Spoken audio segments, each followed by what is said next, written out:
Thanks for staying with us. Some people want to do relationship talk today. Not today. Not today. Not today.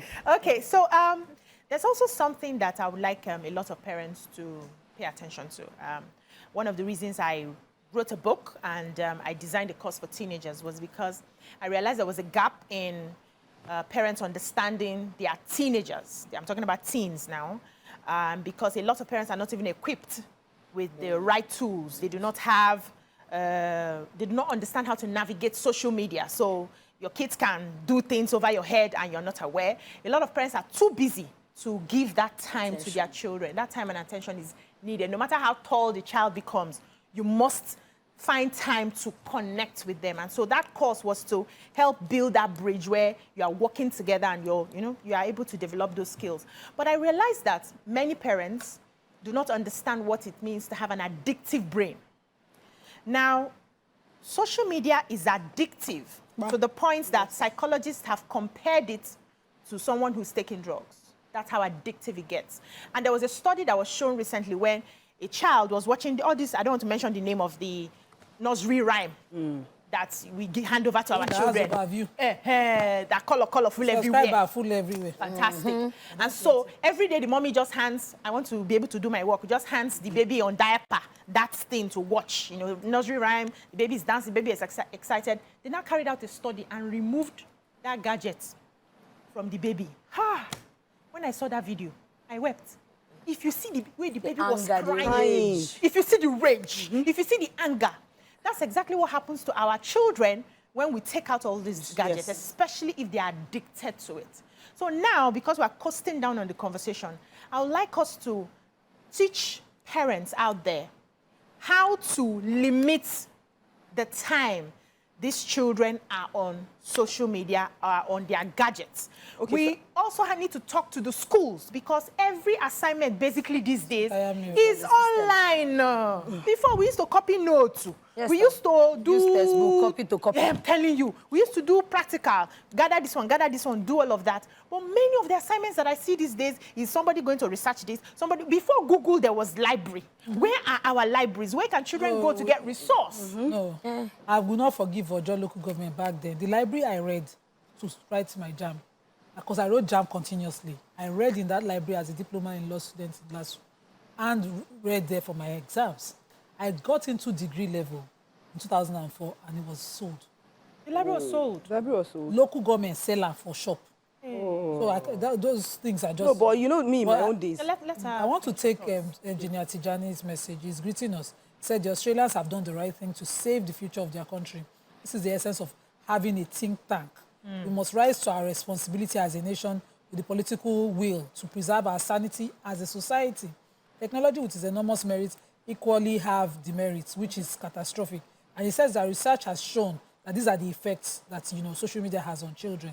So spending increasing amount of time online, behavior change due to anticipated judgment from peers, sensory overload, a serious cognitive and emotional consequence like attention problems, stress and anxiety. Children younger than 11 years old on social media are more likely to have problematic digital behavior such as having online-only friends. They don't have social... They cannot connect. They can't connect. Greater chance of taking part in online harassment because you just want to trend. You want to follow the bandwagon. So you see hating on comment section. You can find it your own. You start adding your own. We need them to develop. Sometimes when they... I remember when Mobad issue started. And I saw the way it was going. I just I don't understand it. I'm allowed not to join it till I don't understand it. And you know what happened? Because our viewers waited for it every time. They'll send DM. So he did not talk about it. He did not talk about it. To the extent that when his dad was here, there was a full caption on Twitter. Thank God I missed it. That my younger brother was grabbing. That was attacking the views that you share. So it's not exactly a free place. I can disagree with Dami 24/7. I can say, damn, this thing they talk makes no sense to me. Because of my exposure. Sure. If it is truly free, why do some people now gang up on that space and attack you for having a different dissenting view? Or not even dissenting, might be the majority, but it's different. And you see that happening. So is it really, really free? Must you join the group gang up? Dolapo also sent something now. The boat driver, all of us gang up to carry his fight on our heads. Don't do apology. Yes, Don't say you apologize. I saw that story. Now drop the tray. I saw it. Drop this. Yes, We are not fighting. I have a live announcement, and I come to Ramatu. Live transmission is happening right now, passing out of Community Watch Corps. That's today, Friday, 8 November 2024. Venue, Civil Defense Training College, Katsina. Time is 10 a.m. So we are going to be going to that. But if you're online, you can still have access to watching us. Ramatu, what do you think? Regarding that story, let me just say something. When I saw it in the papers today that he apologized, and I was like, what's going on in this country? So first of all, I've had a case like that. A friend who, the child is just in SS1, and they have this boyfriend issue and everything, and then all of a sudden, the girl went to go and post the other girl on TikTok, and now, said something that, he's my boy, he's my guy, why are you after my guy? And guess what? All comments. See comments. They're all friends in school. Boys participated.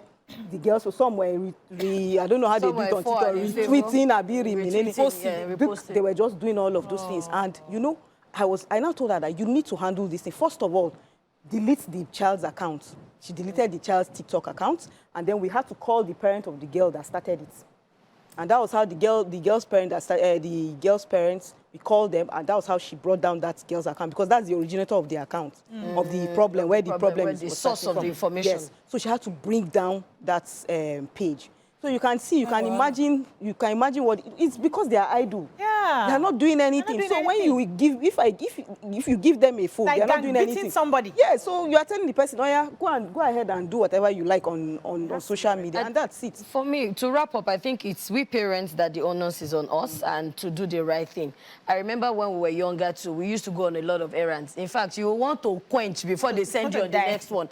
And it's like our parents, they target us that instead of them to lump you the errand in 1 hour, they will give you like in 20 minutes. Wallo, you will come back. So it's actually buying time for us. And I saw a research that said children who actually run errands, that they are more stable when they grow up. They can decipher, they can take decisions, and they can do things and follow it through. They can take charge. So these are measures. But these days, we all have house assistants. We have, even when you have living house assistants, you still have the one that will come and sweep, the one that will come and clean and all of that. So we should be able to also engage these children in other ways. Yeah. And like Ramatu said, some of we parents are not so good with games. Do you understand? But we can now dedicate time. I know if you play games. We can now dedicate time either to research or now. Then we have 2, 3, 4, 5. You can learn. No, I play football with my son. Monopoly. Yeah, I play football in the compound. I play football with my boys. And like there was a day I fired one shot. My son asked me, Mommy, I was a goalkeeper in my secondary school. But until when we started having the glands and all of that, I said, we'll be diving for. Yeah, exactly. That was the problem. Do you understand? But we parents now should do a better job as regards making these children integrate. You have 5 of your children. They are actually not close. They don't have a relationship within the home. How would they now have a relationship with the larger society? So you should be able to add 2 of them together to do this job. Okay, take 2 of them successfully. Successfully. So when that happens, they will begin to see more reason why they should have that bond. We were 5, and 5 of us we have different relationships with each other. And I saw that it was what my parents had created. Number 1 and number 3. Okay, so Uche is on the line. Good morning, Uche. Yeah, good morning. My favorite name in the universe. Yeah. This first-time caller, John from Okay. Oh, welcome to the show. Welcome. All right. Thank you very much. I've been trying to reach you for a very long time. I can't. Sorry. I thought maybe if there's any ticket to the one working because it can reach people. I know trying to get to today. Oh, we're happy for you, sir. Your thoughts, please. You people are doing well. Thank you. My own take on this issue is that please, if there's how, like what the lady decided said, if the government can put on such policy, understand, they should also put on strong people that will monitor it. But there's one thing to put up policy and nobody is monitoring it. True. Yeah. So it will help our children seriously with what is happening now. Understand? So please, I want to say something again. Please, I don't know. Is there how you can invite these people regulating power? Because this is my area where I'm staying now. The people in charge of the area, Alaba area, along the local government, Alaba, thank you. Okay. The people taking care of. Hello? Yeah, we can hear you. Go on. Yeah, the people taking where we report or where we pay or we receive our bill, they are not being friendly with us at all. We can't even ask them questions. They will reply to us. They can't explain anything to us. No good customer service. They can't do anything to us. I'm telling you. Yes. Yes, Alaba Suru here. Alaba Suru here. Okay. Yes, understand. They can't even explain anything to us. Presently, they are bringing 4 bills on 1 meter. Oh, wow. I'm telling they've heard, sir. They've heard you, and they will still. And Nima is your go-to for those kind of Alaba side, that area. Yes. So let's wrap up this conversation. We don't have time anymore. I've learned quite a number of things from this conversation, and one of the ways that I also help my children is to help them expend their energy. Children have a lot of energy, and because we played a lot when we were growing up, so you had no time to sit idle. You don't even have time to nurse heartbreak because they're calling you to watch play, they're calling you to watch. Where you want to sit cry? That's because I never had time. Exactly. Now we have time to lie down and play. We even be texting people. They just broke my heart. They just, which kind? So help your children expend their energy. Find those things that they're gifted in. My kids love sports. My father is a sportsman. I love sports. I didn't go to sports, but I love sports. So we find things to do together. We swim together. So once they're available like this, all of us to the club are going swimming. My son, I allow him to play football outside when his friends come over, or even himself. And I realize he likes to play with some neighbors too. So I just watch from time to time, but then he plays so that when he comes back sweaty, tired and everything, we eat and then we do other things. Then if they are good with crafts, I know Nima's board games, Monopoly. They make hair. My girls are always with one doll making hair. My daughter has finally started crochet. The little girl, my elder daughter, crochets very well. She's made outfits for me. But the little one just found the love. Once she gets home now, it's crochet. I encourage them to do all of those things. Is one of the ways. Then also when they have the gadgets, because my kids are big, I will not start telling them you can't have phones anymore. They already have phones, right? Is to give them time for it. So a few hours a day, do what you want to do and get me back the phone. It stays in my room. You don't sleep with the phone so that I don't have you having conversations in the middle of the night when I'm sleeping, You've played enough game. You are not touching this game today. If you like, go and be screaming. And I had a conversation with my son about an addictive brain recently, where I said, if I allow you because you like it and I want to be a good mother, I'm not helping you. Absolutely. You develop an addiction to the game. So I have to take it sometimes and you don't play it. And I was like, but mommy, I can control myself. I said, no, your frontal lobe is still developing. You cannot control yourself. Learn to rely on your adults. Control. Let me mention something. We have to wrap up. Even adults find it difficult to control. A lot of adults are addicted to their phones. Absolutely. One day there's no phone. You see how the person is so agitated. Yes. So this also happens to children. Play board games, chess, Ludo, Scrabble, Monopoly, what? Uncho. This one that they do like this, the local one. We call it Uncho in my place. With that, God will help us. Amen. No, it's a huge task. Thank you so much, ladies. Thank you for being amazing on the show today. That's all we can take on the conversation. We'll be seeing you again tomorrow on Your View Pigeon. Hey, hope you're ready. You're going to be ready for us. All right. Have a great day. We'll see you tomorrow. Bye-bye now.